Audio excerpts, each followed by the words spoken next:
Yo les amis, c'est Guilin et j'espère que vous allez bien. Quel film!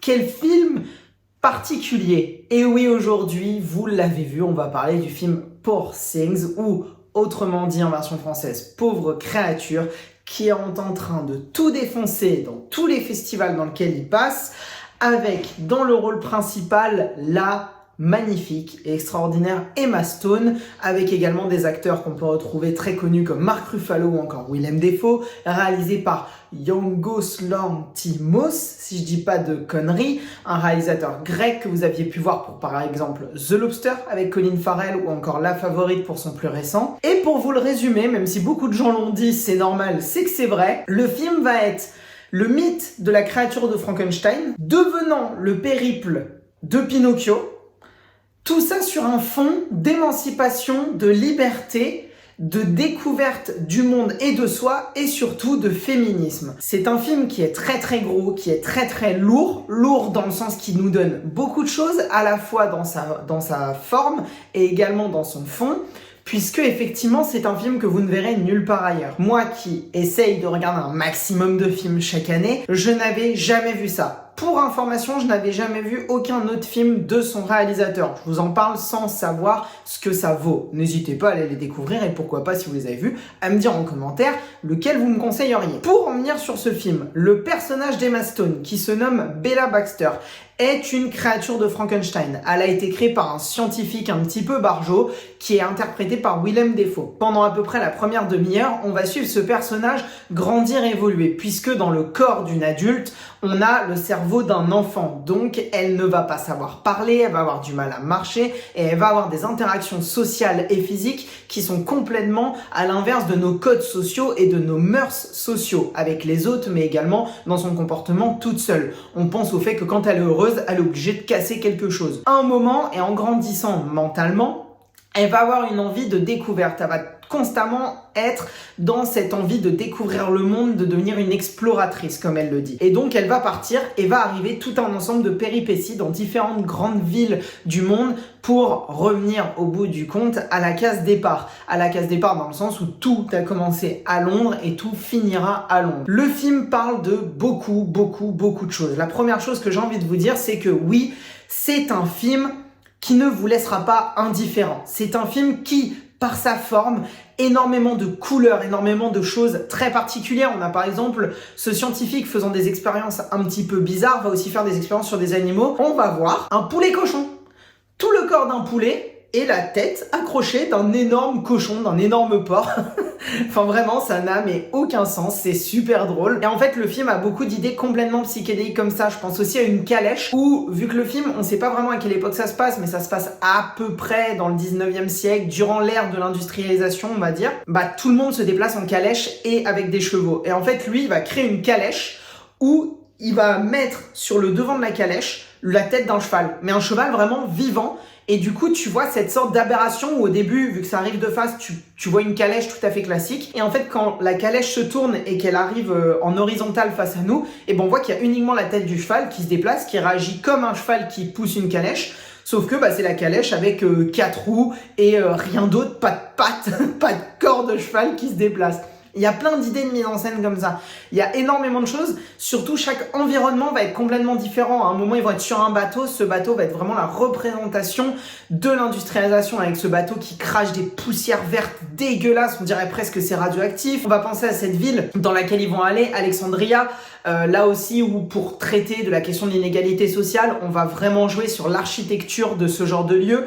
Et ça va vraiment faire des scènes qui ressemblent à des tableaux qu'on pourrait voir. Je pense à des tableaux de Michel-Ange ou autres qu'on peut voir en plein milieu du Louvre ou dans des grandes galeries d'art. Et le film a ça, il y a beaucoup de scènes qui ressemblent à des tableaux. Moi, il y a une scène qui m'a vraiment marqué, c'est le moment où elle monte des escaliers à Lisbonne lors de son premier périple et qu'elle va arriver et contempler la ville. C'est marrant, mais en fait, elle est le seul personnage qui se déplace dans cet environnement. On est filmé comme si on était au-dessus de l'escalier, donc on la voit, elle, au premier plan, au bord d'une balustrade, et derrière toute la ville. Et sur le côté, il y a un couple de personnages. Et ce qui est super drôle, c'est que ce couple ne bouge pas du tout. Ce qui qui donne vraiment ce sentiment d'un tableau où elle serait arrivée au milieu. Pour le reste de la mise en scène, on sent que le réalisateur veut nous mettre du point de vue presque du scientifique, ou en tout cas d'avoir le même point de vue que le scientifique sur sa création.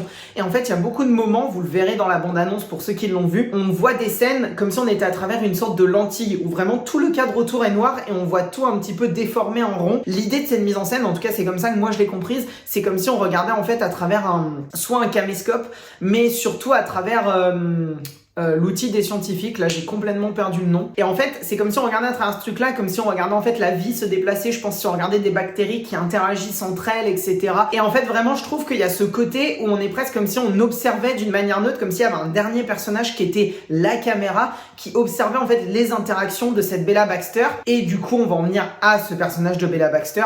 Elle est la représentation pure de l'émancipation de la femme. Cette femme qui a été créée avec l'envie par le scientifique de lui mettre en place tous les mœurs sociaux qu'on connaît, qui va être ensuite observée, qui va devoir se marier, qui va avoir un futur mari qu'elle connaît à peine, etc. Et de là, elle va vouloir s'émanciper, partir à l'aventure, le scientifique va l'accepter. Et en fait là, elle va tomber sur toutes les typologies à la fois relationnelles avec les hommes qu'elle peut rencontrer dans sa vie, mais également sur plein de découvertes en dehors de ça, de notre monde. Et c'est l'interaction entre ses réactions à elle qui est dans quasiment dans la plus grande pureté en fait d'un personnage. C'est vraiment un enfant à beaucoup de temps qui parle et qui comprend pas le lien entre ce qu'elle voit et les réactions que son corps va lui donner. Et de l'autre côté, toutes les interactions sociales et les mœurs sociales qu'il y a autour d'elle. Le fait qu'en plein milieu d'une table, je pense à la scène sur le bateau, elle va se mettre à parler de sexualité devant tout le monde.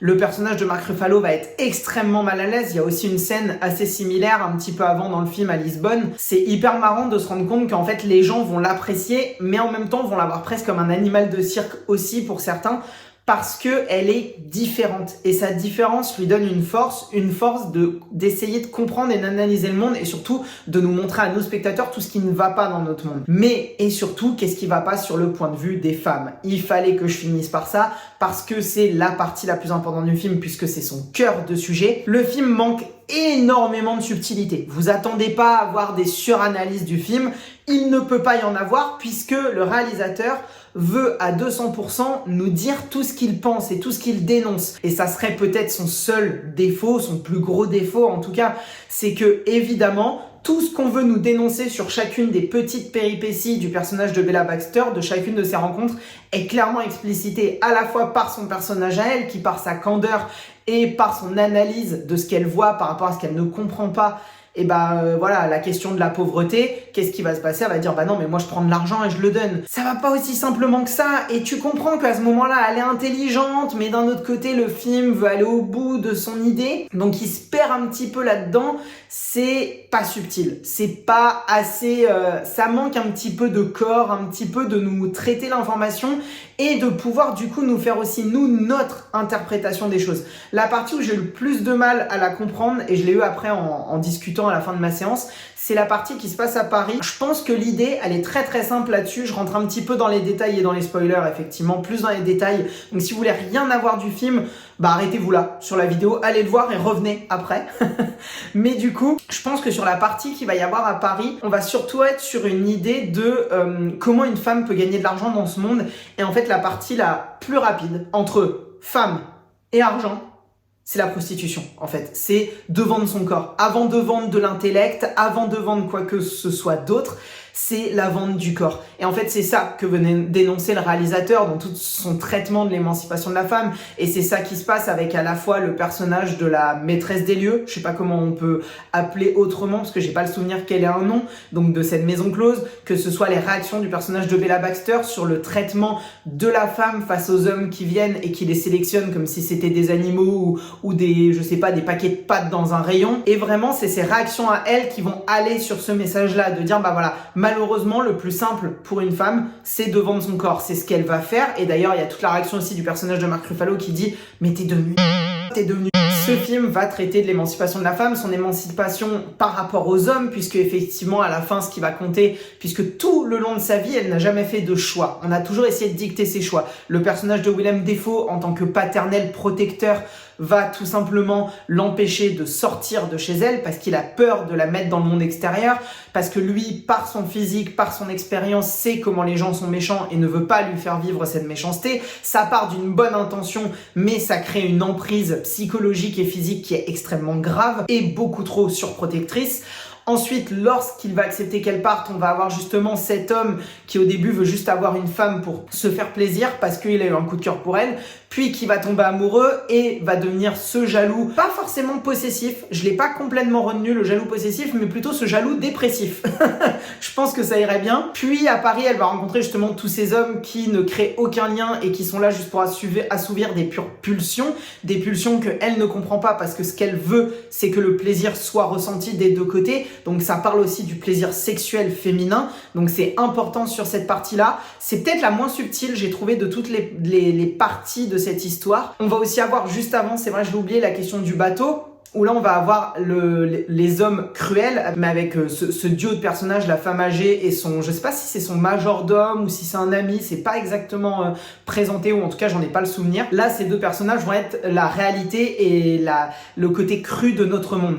C'est une personne candide, il va le dire clairement, et c'est là où je trouve que le film manque de subtilité. Il va dire: j'ai voulu te faire du mal, j'ai voulu être cruel avec toi et je m'en excuse. Mais je pense que ça te servira quand même. Et tu vois, ça, il n'y avait pas forcément besoin de le dire. Ça aurait donné une nuance au personnage que chacun comprendrait comme il veut. Est-ce qu'il l'a fait volontairement d'être cruel? Est-ce qu'il l'a fait pour son bien? Est-ce qu'on considère, nous, en tant que spectateurs, que c'est mieux pour le personnage de Bella Baxter de voir ça ou de ne pas le voir, de le comprendre ou de ne pas le comprendre, de dire clairement et frontalement: je l'ai fait parce que je suis quelqu'un de cruel? Ça manque de corps, quoi. C'est ça, en fait, qui me manque un petit peu sur chacune des parties. Ça manque de subtilité et de laisser le spectateur faire sa propre interprétation. Et après on a cette scène de fin où là c'est ces hommes qui vont aller jusqu'à en devenir violents, et là on va parler de frapper sa femme, d'attoucher, de violer sa femme. Je vais encore me faire avoir par YouTube à utiliser ce terme, mais c'est pas grave, c'est les termes, et aller jusqu'à potentiellement tuer sa femme, indirectement puisqu'on a le lien avec le tout début du film, mais aussi directement avec la tentative qu'il va y avoir, et surtout la castration de la femme, autant physique que physiologique. Et tout ça, ça fait un ensemble qui fait que le film, par peut-être son manque de subtilité, par le côté où j'avais jamais vu un autre film comme ça,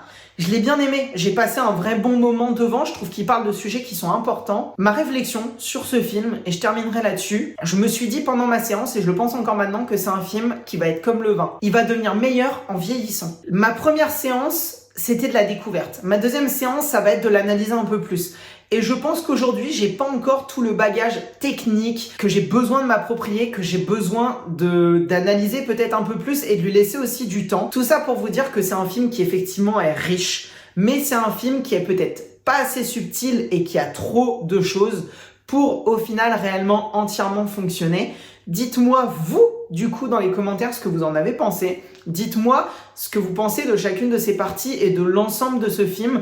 Moi, j'ai vraiment la première partie qui m'a énormément marqué, surtout aussi sur le jeu d'actrice d'Emma Stone, qui, en tant qu'enfant, a des réactions, visuellement, des mimiques qui sont extraordinaires. La deuxième partie se veut beaucoup plus sérieuse et du coup, peut-être, au bout du compte, un petit peu plus anecdotique, entre guillemets. En tout cas, un petit peu plus que sa première partie, ce qui donne un déséquilibre aussi entre les deux. C'est peut-être le point et la conclusion de cette partie et de cette vidéo sur Poor Things. En attendant les amis, si vous avez aimé cette vidéo, mettez un petit pouce bleu, un partage, un like et allez sur mes différents réseaux sociaux, Instagram, Twitter, tutti quanti. J'espère que cette vidéo vous a plu et dites-moi en commentaire, on est là pour échanger et pour débattre de ce que vous avez pensé de ce film. En attendant, prenez soin de vous, allez voir des films et surtout n'oubliez pas, les regarder c'est bien, mais surtout quand ils sont subtils, les comprendre c'est mieux. Ciao ciao les amis.